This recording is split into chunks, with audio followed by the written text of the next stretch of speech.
objets que Roby travaille, et particulièrement les livres-objets, c'est, je crois, vraiment en rapport avec sa peinture. Il y a une similitude d'utilisation des matières quand même, et il y a une symbolique qui est peut-être plus claire dans ces objets, dans ces livres-objets particulièrement, que dans ces tableaux, mais il y a une symbolique qui est presque de l'ordre du jeu ou de l'ordre du surréalisme.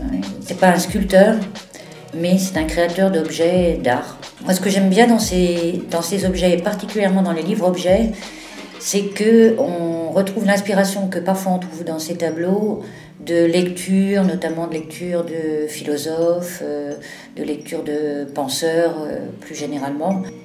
C'est-à-dire quand on voit le travail d'un artiste, et particulièrement celui de Roby, mais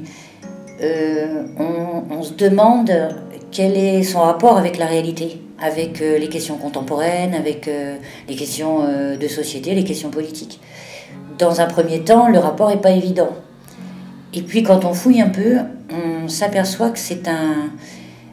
que l'acte de créer, finalement, que ce soit en peinture, en sculpture ou dans d'autres domaines, c'est comme une sorte de détour pour regarder autrement la réalité et pour l'exprimer ou l'interpeller peut-être même autrement.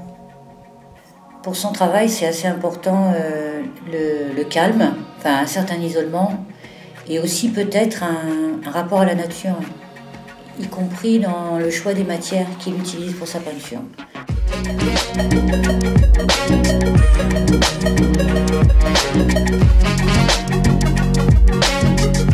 Alors la prochaine expo de Roby, ce sera à Toulouse, à partir du 28 mars et pendant un mois, jusqu'au 27 avril je crois, à la Maison de l'Occitanie. Ce qu'il faut savoir aussi, c'est qu'un artiste, on peut le visiter aussi à son atelier. C'est-à-dire que l'atelier, il suffit de téléphoner pour y venir et pour avoir une relation plus privilégiée avec les œuvres et avec l'artiste bien sûr.